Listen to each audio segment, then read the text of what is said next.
Hello and welcome everyone. Myself Soumya and today we are going to study about bubble sort.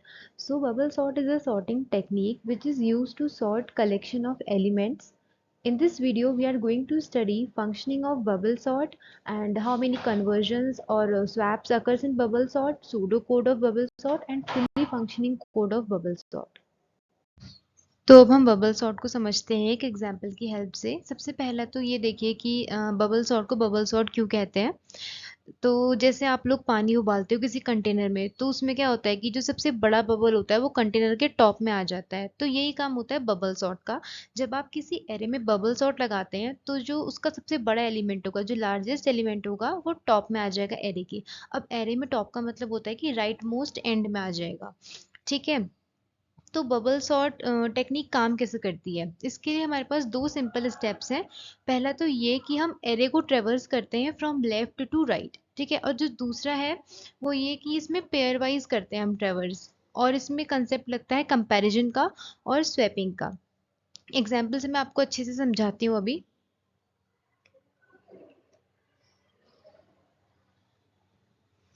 तो देखिए ये आपको array given है।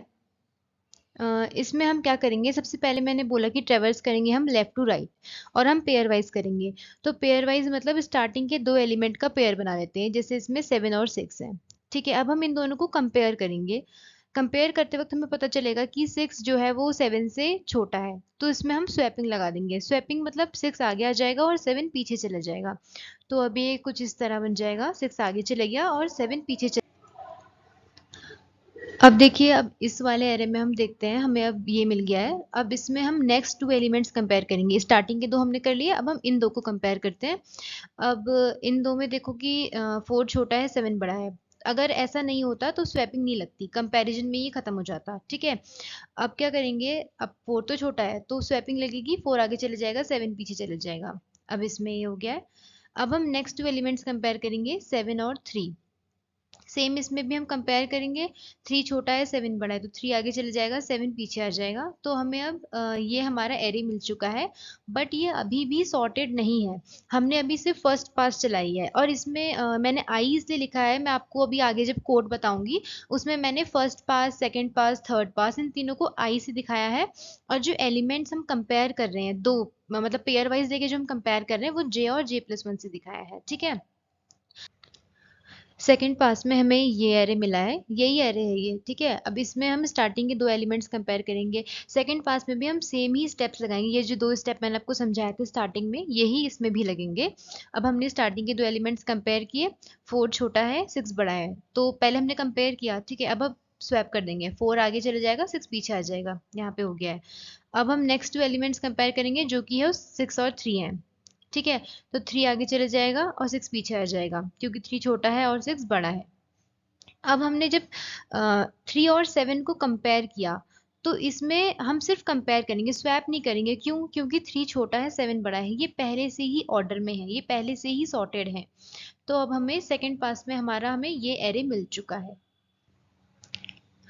अब हम देखते हैं थर्ड पास। ठीक है। यही एरे है, इसको हम लेते हैं, स्टार्टिंग टू एलिमेंट्स को कंपेयर करते हैं। अब हमने थर्ड पास इसलिए ली क्योंकि ये अभी भी हमें सॉर्टेड नहीं मिला है। यहाँ पे देख सकते हैं आप लोग, 4 आगे है 3 पीछे है, जो कि गलत है ना। 3 छोटा है, 3 आगे होना चाहिए, 4 पीछे होना चाहिए। तो अब हमने थर्ड पास लगाई है, इसमें हमने सेम यही स्टेप्स, हमारे जो दो स्टेप्स है यही फॉलो होंगे। स्टार्टिंग टू एलिमेंट्स को हमने कंपेयर किया। 3 छोटा है 4 बड़ा है, तो 3 आगे चले जाएगा 4 पीछे आ जाएगा।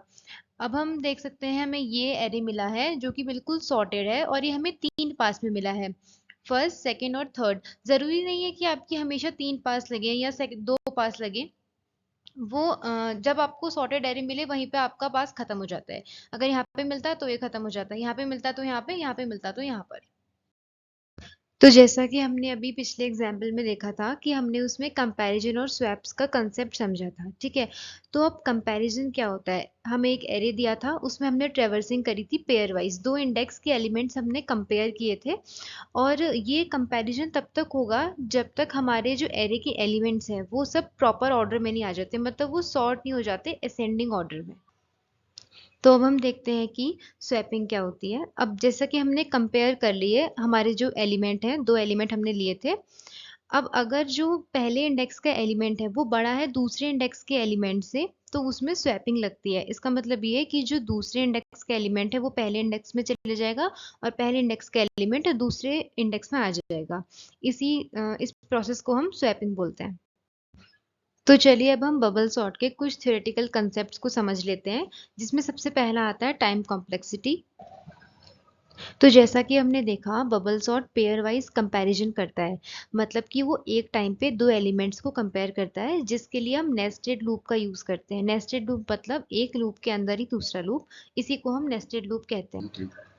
अगर हमें नेस्टेड लूप की टाइम कॉम्प्लेक्सिटी निकालनी है तो उसके लिए एक कंसेप्ट होता है कि जो हमारे दोनों लूप हैं उनके हम साइज को मल्टीप्लाई कर देते हैं, वही उसकी टाइम कॉम्प्लेक्सिटी आ जाती है। जैसा कि आपने बबल सॉर्ट में देखा, दोनों लूप का साइज जो था हमारा n है, तो उसमें हम इन दोनों को मल्टीप्लाई कर देंगे, n into n n square, इसीलिए इसकी time complexity big O of n square होती है।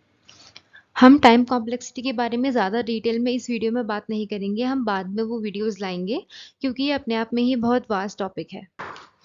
अब हम बात करते हैं बबल सॉर्ट की स्टेबिलिटी के बारे में। बबल सॉर्ट को एक स्टेबल एल्गोरिदम कहा जाता है, क्योंकि जब हम एरे के दो इंडेक्स के एलिमेंट्स को कंपेयर करते हैं तो उनमें स्वैपिंग तभी लगेगी जब पहला एलिमेंट दूसरे एलिमेंट से बड़ा होगा। अगर वो दोनों इक्वल हैं तो हमारी स्वैपिंग नहीं लगती है, और स्वैपिंग तब भी नहीं लगेगी जब पहला एलिमेंट छोटा है दूसरे एलिमेंट से। तो अब हम बात करते हैं बबल सॉर्ट के एडेप्टिविटी के बारे में।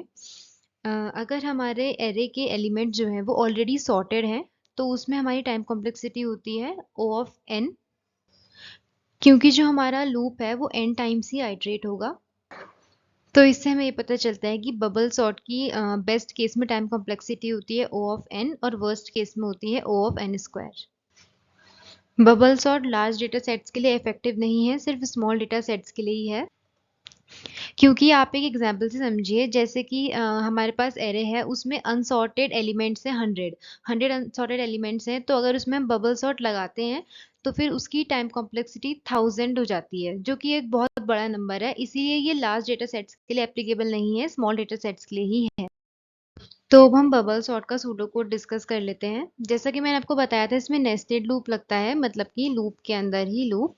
आपको इसमें कंफ्यूजन हो सकता है अंदर वाले लूप में कि हमने n माइनस आई माइनस वन क्यों लिया। ऐसा हमने इसलिए किया क्योंकि जब हमने फर्स्ट पास लगाई थी तो एरे का जो लार्जेस्ट एलिमेंट था वो राइट मोस्ट एंड में आ गया था, तो हम उसे काउंट नहीं करेंगे, इसीलिए हमने n माइनस आई माइनस वन लिखा है। अभी इफ कंडीशन में हम देखेंगे कि अगर जो हमारा फर्स्ट एलिमेंट है, फर्स्ट इंडेक्स का जो एलिमेंट है वो दूसरे इंडेक्स के एलिमेंट से अगर बड़ा है, तभी इसमें स्वैपिंग लगेगी। ये स्वैपिंग का पूरा कंसेप्ट है आपका। स्वैपिंग का एक प्री डिफाइंड फंक्शन भी होता है, वो हमने इसमें यूज नहीं किया है, वो मैंने आगे जो आप कोड देखेंगे उसमें यूज किया है।